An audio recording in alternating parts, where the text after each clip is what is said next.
Bonjour tout le monde, c'est moi Hugo de En Cavale. Vous savez, j'organise toujours des entrevues avec des gens d'exception. Et aujourd'hui, encore une fois, je suis avec une entrepreneur d'exception qui a plusieurs entreprises. Elle va nous en parler tout à l'heure. En plus, c'est une leader en pleine conscience. J'adore ce mot-là. Je suis coprésident d'honneur avec elle aussi dans le mouvement AMA. J'espère que tu vas m'en parler. Puis, je vous présente Mélanie Paul. Alors, Mélanie, comment tu vas? Salut Hugo, ça va super bien, merci toi. Je vais super bien. Je suis vraiment heureux de t'avoir en entrevue. Ça fait quelques semaines que on essayait de jongler notre horaire pour réaliser cette entrevue.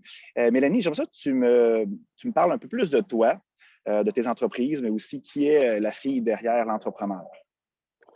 Ben écoute, moi je suis une femme de la communauté de Mashtewiyat. Je suis Innu, j'ai grandi ici dans la communauté. J'ai un papa qui est entrepreneur depuis plus de 35 ans. Ma maman elle a Wow! travaillé un petit peu dans l'entreprise.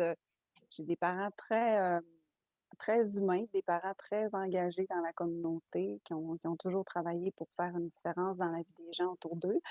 Donc moi, c'est un peu ça que j'ai appris. L'entrepreneuriat et le côté humain, entraide, solidarité, le partage, tout ça, ça fait partie, de mes valeurs profondes, en tant que femme, en tant qu'individu. J'ai aussi,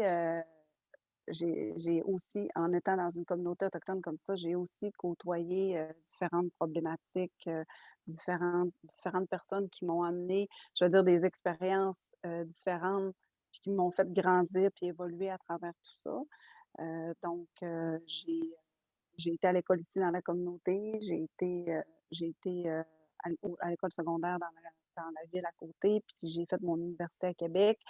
J'ai travaillé pendant des années, dans le domaine des services sociaux parce que pour moi, OK. depuis que j'étais petite, en ayant côtoyé des gens qui vivaient différentes problématiques, je voulais mieux comprendre, je voulais aider ma communauté, je voulais faire une différence. J'étais partie avec une cape rouge sur le dos pour, sauver le monde.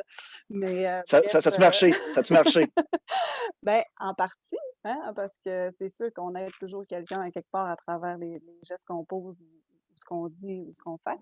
Mais, j'ai travaillé pendant en fait, 2 ans. Je ferais une petite parenthèse qu'on Oui, oublie, tu sais, souvent on veut sauver les autres autour de nous, OK, mmh, mais tu sais, on ne peut pas sauver personne, hein, tu sais, non, c'est d'un, il faut ça. que les gens nous le demandent, OK, on ne peut pas sauver quelqu'un qui ne veut pas s'aider, mais premièrement, je pense qu'il faut sauver nous-mêmes en premier. Fait Ben, c'est un que, peu là que je m'en allais en fait parce ouais, que, tu sais, j'ai travaillé pendant 2 ans là-dedans, puis ce que je me suis rendu compte, j'étais en toxicomanie, en violence conjugale à l'époque, puis je voulais plus que la personne voulait elle-même. Donc c'est là que j'ai fait ma première prise de conscience. Je veux dire que justement, il faut que ça vienne de l'individu, puis tu sais, le cheminement peut être long dépendamment d'une personne à l'autre. Puis moi, ben, à travers ça, j'ai fait une prise de conscience aussi parce qu'à vouloir trop de ben, je vais pas dire on peut pas trop donner, mais à vouloir plus que les gens voulaient, ben, je me suis épuisée, j'ai épuisé mon mmh, énergie. c'est J'ai vrai. fait à l'époque, une dépression même, par rapport à OK. ça, un burn-out, je veux dire plus là, j'avais eu mon petit bébé, aussi pendant que j'étais aux études, tout ça. Fait que, tu sais, c'est un paquet de circonstances qui ont fait qu'à un moment donné, mon corps me dit que ça suffisait, puis il fallait que j'arrête.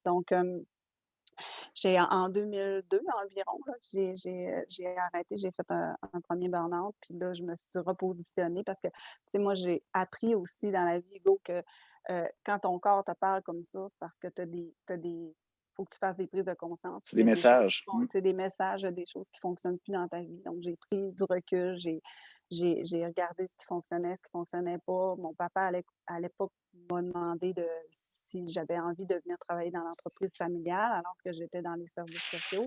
Moi, le lien, je ne le voyais pas pantoute, là, tu sais, je ne le voyais OK. pas du tout entre les 2. J'ai étudié en service social, puis tu veux que je vienne dans l'entreprise. Fait que là, il m'a convaincue en disant: «Ben, qu'est-ce que tu as appris dans ton bac?» J'ai dû analyser puis régler des problèmes. Fait que, tu «Ben, c'est pas mal ça que je fais à chaque jour». Ouais, il y en a beaucoup en entreprise. C'est différent, mais tu sais, l'esprit d'analyse, l'esprit d'aller chercher C'est des sûr. ressources pas différentes pour le faire, c'était correct.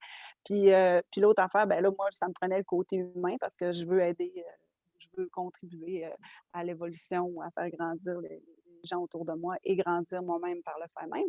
Puis, là, il me dit: «Ben, tu sais, quand on est un entrepreneur, on redonne aux gens de plein de façons différentes. On crée des emplois, on les aide à sortir de la pauvreté, on les aide à réaliser leurs propres rêves, on leur redonne une fierté». Bref, tu sais, il y a plein C'est de c'est façons, là, c'est c'est beau, hein. Tu sais, mon coach d'affaires me dit tout le temps, parce que moi je fais du coaching, mais tu sais, un coach, ça prend un coach aussi. Fait que mon coach d'affaires me dit tout le temps, tu sais, au début, j'ai de la difficulté à avoir de la clientèle, ça va super bien présentement.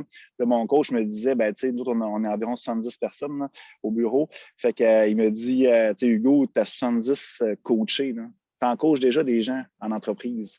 Puis c'est ça qu'on fait aussi comme entrepreneur. C'est beau que tu disais, là, aider à réaliser leurs rêves, leurs objectifs. Parce que je pense que les gens aujourd'hui, c'est difficile de recruter, c'est difficile d'avoir du personnel de qualité. Vous le savez, c'est un enjeu qu'on a présentement comme entrepreneur.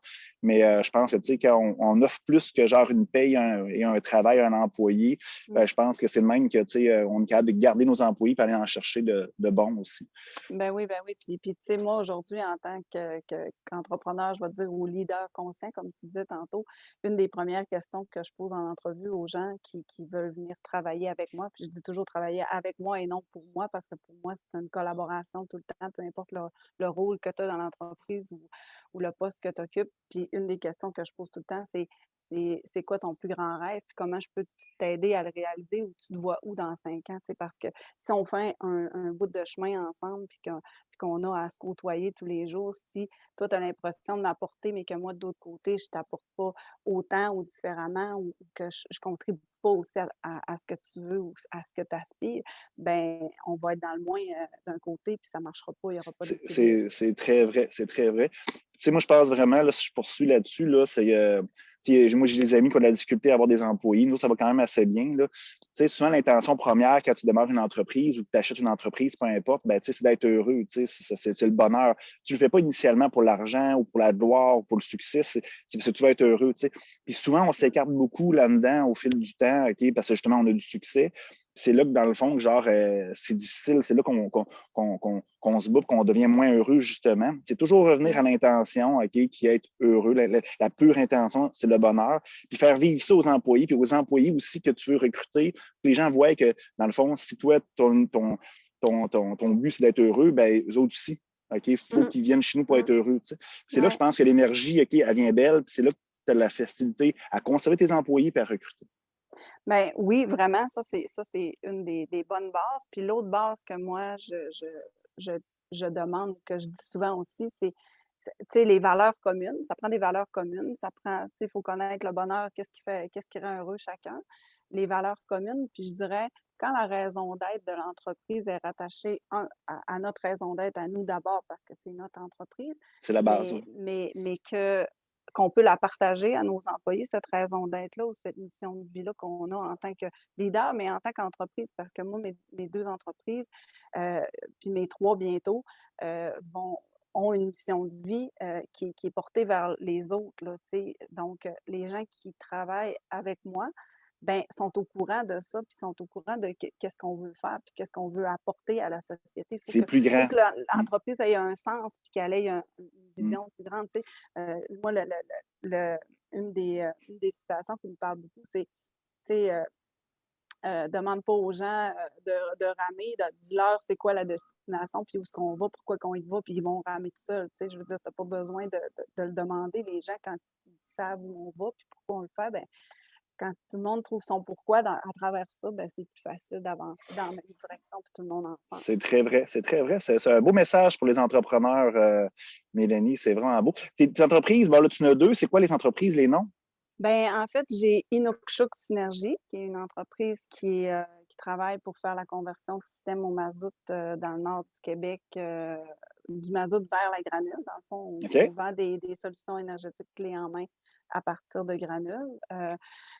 Puis on travaille avec les communautés du Nord, puis l'objectif, c'est vraiment d'aider au niveau, énergétique, d'amener une OK. énergie plus verte, mais aussi d'amener un surplus d'énergie verte pour pouvoir créer d'autres entreprises autour. Donc, Ça, on a déjà jasé, c'est un problème, ça, genre l'énergie aussi dans le Grand Nord ben, là, pour oui, les l'énergie communautés. est très limitée parce qu'elle coûte très cher à Hydro-Québec. Donc, l'objectif, c'est vraiment d'aider à diminuer, les coûts énergétiques, puis amener un surplus parce que là-bas, les familles grandissent aussi. Donc, tu sais, les réseaux viennent viennent quand même assez pleins, tout ça. Puis il y a tout le volet bioalimentaire aussi. Donc, nous, le concept, c'est de pouvoir éventuellement installer des serres autour aussi pour Wow! pouvoir avoir une certaine une autonomie alimentaire. C'est ce que les communautés recherchent aussi.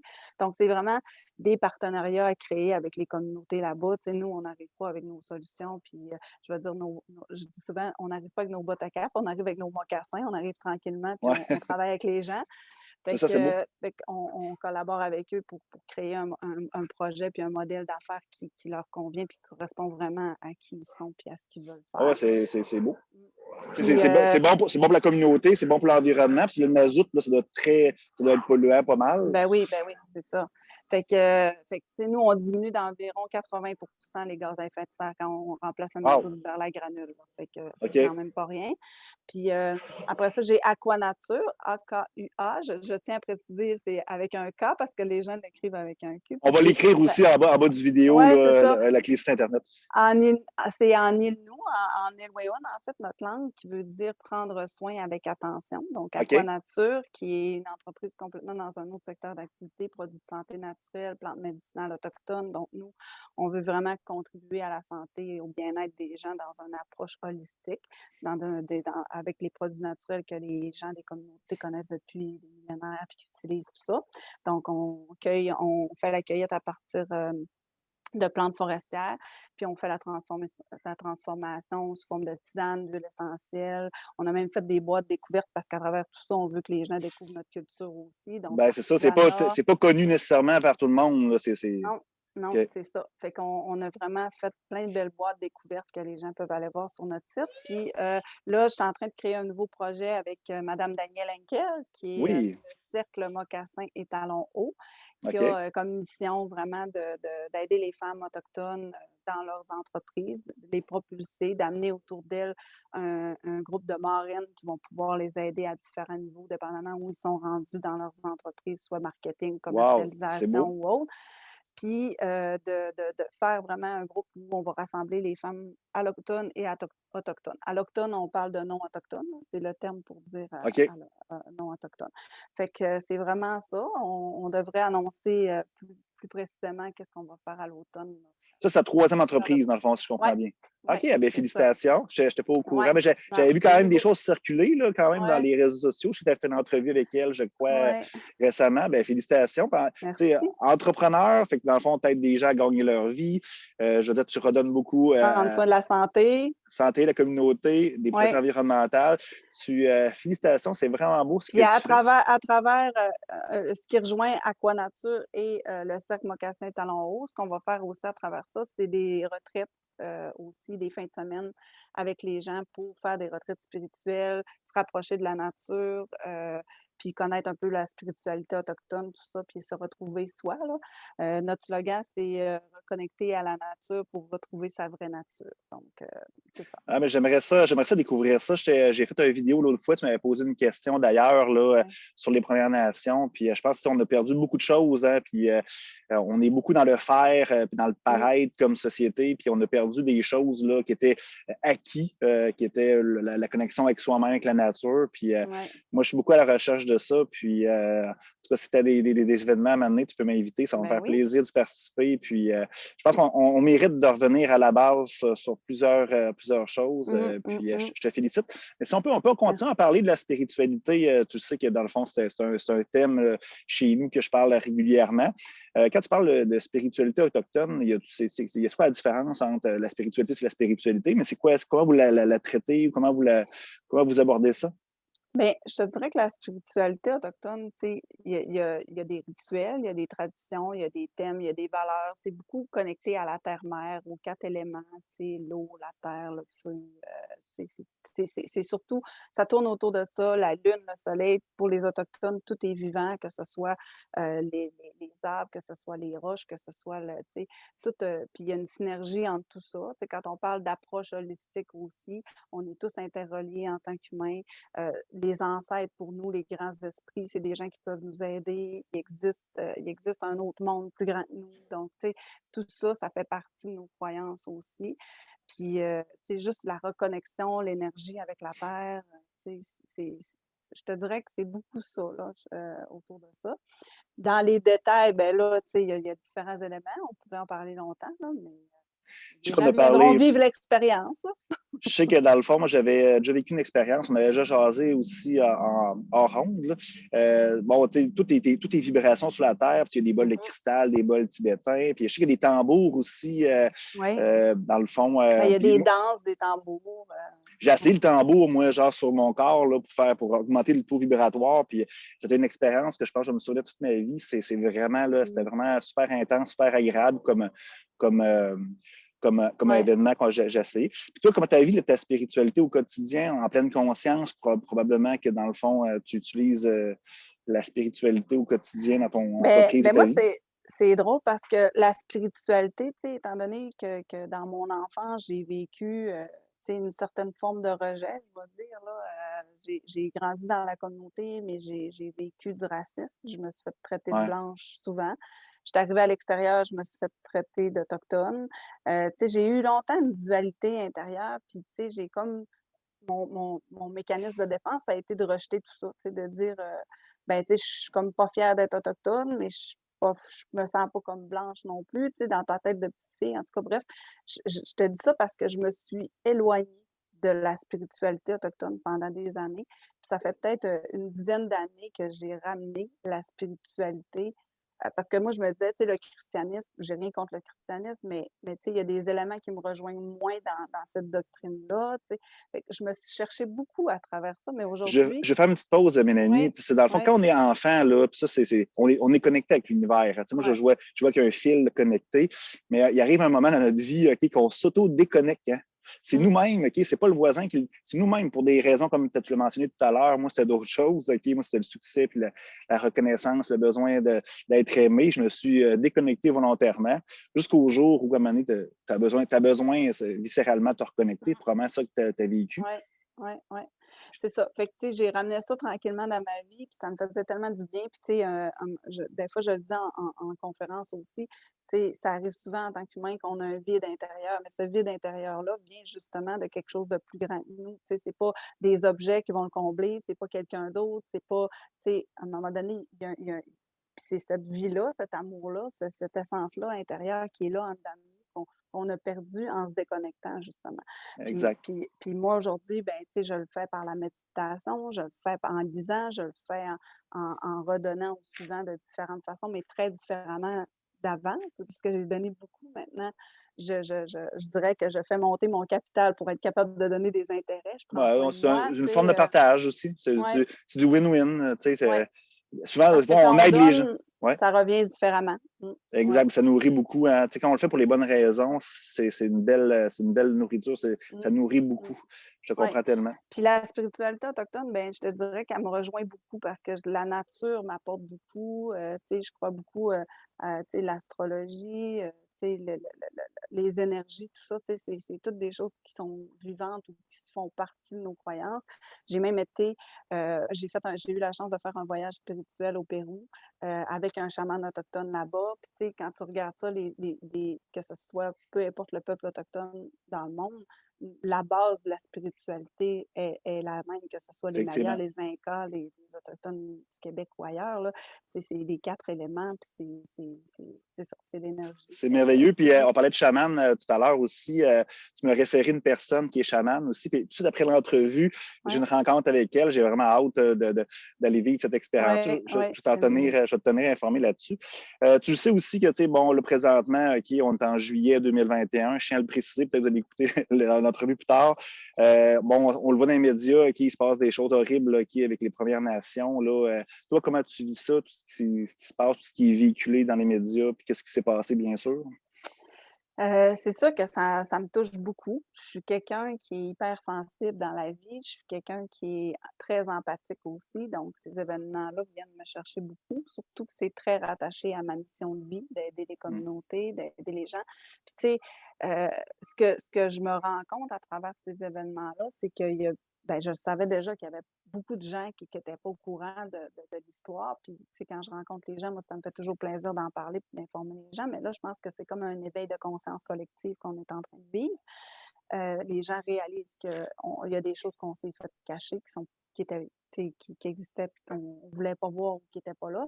Puis les gens, ben, c'est humain, là, je ne reproche rien à personne, là, on est tous comme ça. Si on ne le voit pas, on pense que ça n'existe plus. Oui, il y a eu ces événements-là, mais c'est pas parce que ces événements-là, ils sont pas si lointains que ça. Les derniers Non. pensionnats ont fermé en 60, 80, dans les années 90 même. Puis il y a eu des conséquences collatérales à ça, puis les gens ont pas conscience que ça va durer encore des générations parce que c'est des liens d'attachement qui ont été brisés. C'est énorme, toutes les blessures émotionnelles que les gens ont vécues. Quand on fait du développement personnel, tu sais, comme moi, il y a différentes blessures émotionnelles qu'on vit en tant qu'humain. Bien, les pensionnats ont fait vivre les blessures émotionnelles dans l'ensemble, plusieurs blessures émotionnelles, dont le lien affectif avec les parents qui a été brisé, puis ça, c'est long à rattraper. C'est très, Donc, c'est vrai. bref, pour moi, c'est par des projets concrets comme on fait là, comme celui que je vais faire avec Daniel, comme ceux que moi je fais.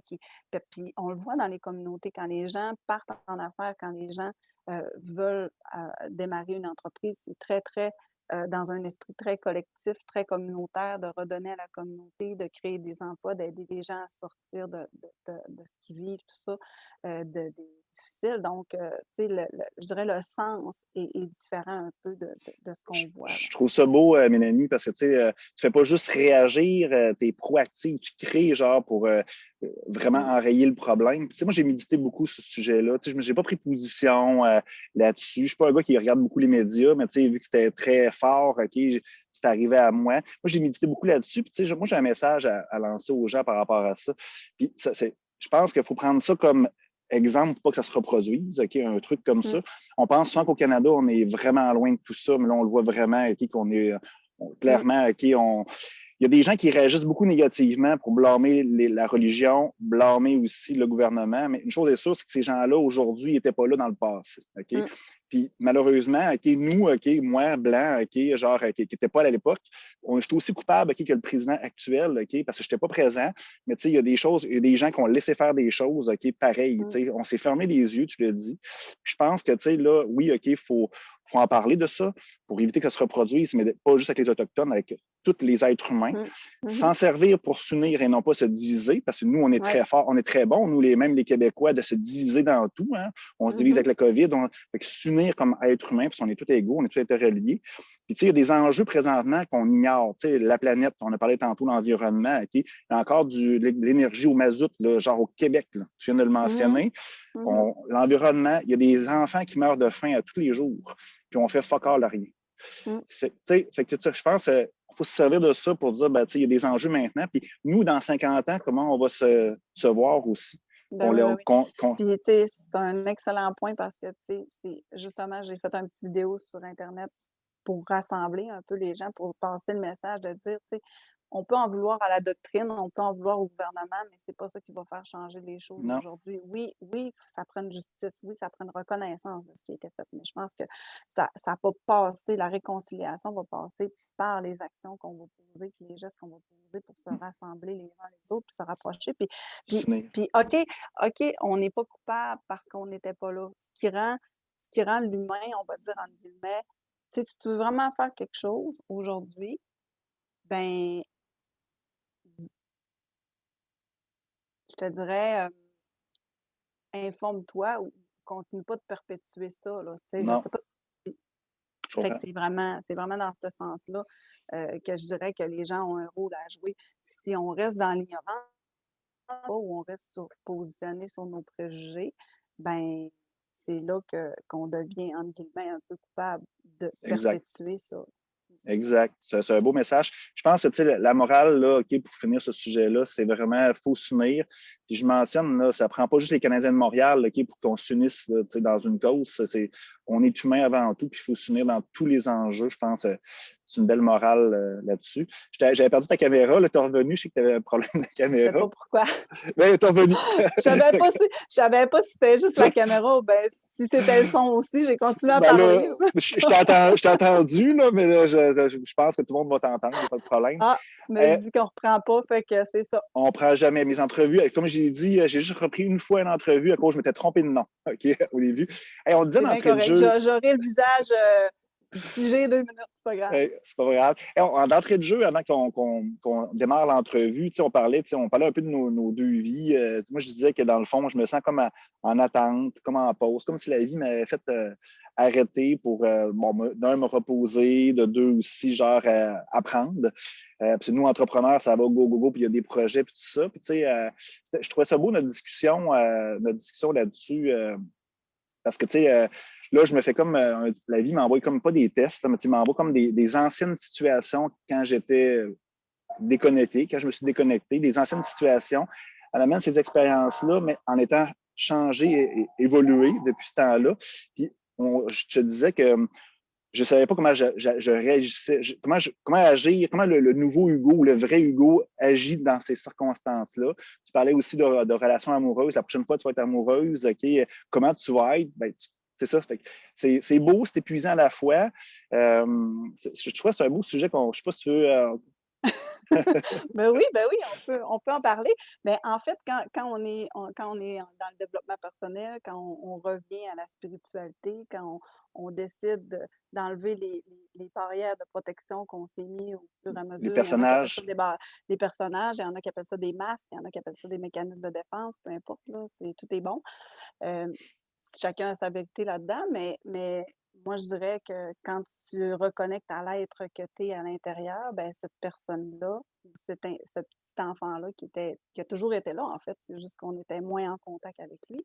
Mais Exact. comment lui réagit maintenant, comment lui, par rapport aux gens autour de nous qui évoluent pas nécessairement au même rythme que nous, qui ont pas cette conscience-là, qui voient pas la vie de la même façon que nous, je vais dire plus ça comme ça. Ben, des fois, on n'a pas le goût d'être dans l'ego, on n'a pas le goût d'être dans ces situations-là. Puis là, ben, ça ramène justement à tout un questionnement intérieur de comment on réagit. Mais moi, je te dirais que dans ma vie, en changeant moi-même, on dit tout le temps, change-toi et le monde changera. Là, je pense que graduellement, la vie fait que les gens autour de moi changent aussi. J'attire des Exact. gens, une énergie différente, notre C'est ça. énergie est différente. Donc, tu sais, ça se fait, on va dire, naturellement aussi dans un sens, là. Et on C'est a quand vrai. même des choix à faire à travers ça, là, mais je pense qu'on attire qui on est. C'est vrai, puis en parlant de personnages, du mécanisme de blocage, souvent dans une nouvelle expérience ou une ancienne expérience que je n'ai pas vécue depuis que je me suis reconnecté avec l'univers. Souvent, je sais quel personnage que j'utilisais avant, dans la circonstance. Mais là, en vivant en pleine conscience, dans le moment présent, je les vois, ces personnages-là. Moi, je n'ai compté, je n'ai créé 26 personnages. Je sais, des fois, même, j'hésite entre deux. Avant, j'utilisais, mettons, le personnage 14 et le personnage 24. Je le sais, mais souvent, souvent je ne sais pas comment je suis vraiment. Puis le vrai, tu l'as mentionné vraiment, je pense que la vraie personne qu'on est vraiment, le meilleur référent, soit on se réfère à des personnages qu'on a créés pour éviter de souffrir dans le passé. Le meilleur référent, je pense, effectivement, c'est notre enfant intérieur. C'est quoi l'enfant de 10 ans qui ferait genre à ma place? Puis souvent, quand je fais ça, effectivement, c'est vraiment la version plus pure de moi-même et c'est là que j'agis vraiment de la façon. Tu sais, notre enfant intérieur, c'est lui qui est dans la joie, dans la créativité, dans le naturel un peu plus, tu sais, qu'il n'y a pas de Ouais, barrière, qu'il n'y a pas. Donc, c'est sûr que quand c'est lui qui réagit, c'est totalement différent.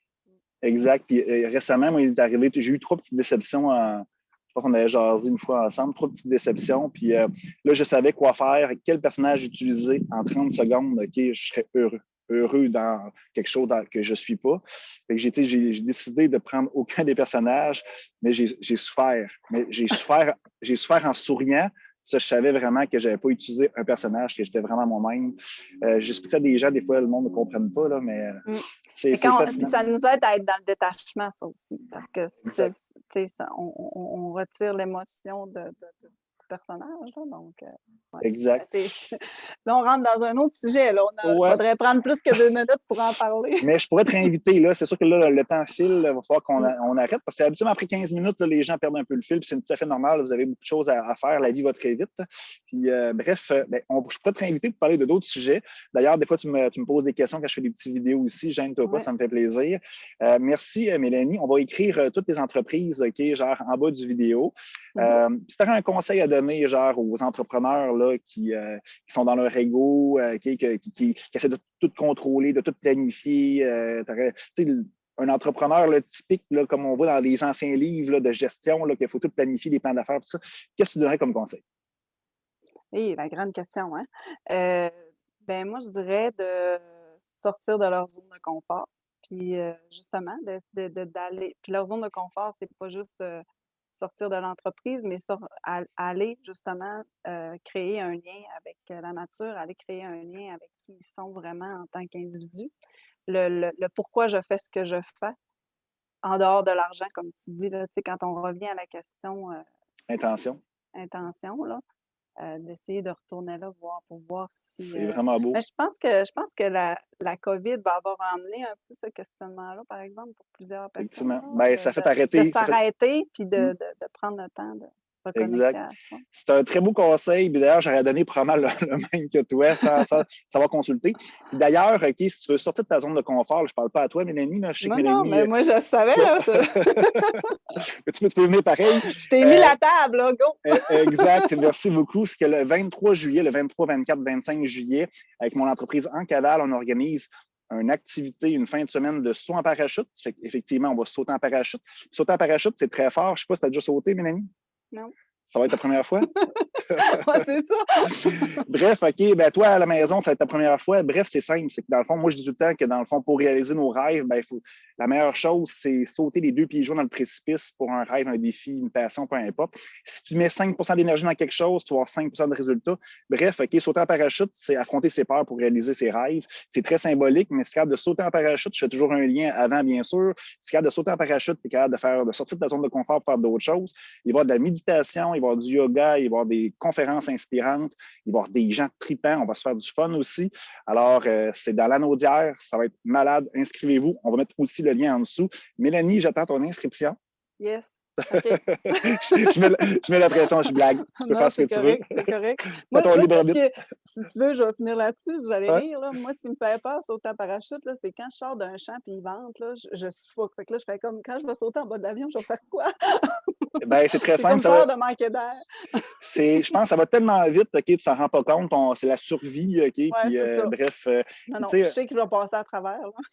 Puis je vous le dis, là, quand tu sautes en parachute, là, c'est sûr, au début, c'est les premières secondes, OK, tu as un monsieur en arrière ou une madame en arrière qui te pousse. Là, tu peux rien faire. Puis aussi, ce qui se passe, c'est que tu penses à rien. Tu sais, là, les problèmes, tu ne penses pas. Tu sais, je veux dire, tu penses vraiment à rien. Tu mets ton cerveau à off. Ouais, c'est ça. Pleine conscience, connecté avec ton cœur. Puis là, tu vois le paysage après. Tu te dis, waouh. Moi, j'ai sauté 2 fois l'année passée. Puis je te dis, je suis fait pour faire ça. Je suis un ange. Je suis fait pour sauter des fois. Alors, ben, à la maison, on vous laisse. OK? Merci beaucoup, Mélanie. C'est vraiment apprécié. Merci. Je vais sûrement te réinviter. On pourra en parler pendant des heures de la spiritualité, de plein d'autres sujets. Alors, ben, bonne continuité. Je te félicite de tous tes accomplissements. Et à la prochaine. Merci. Bye-bye.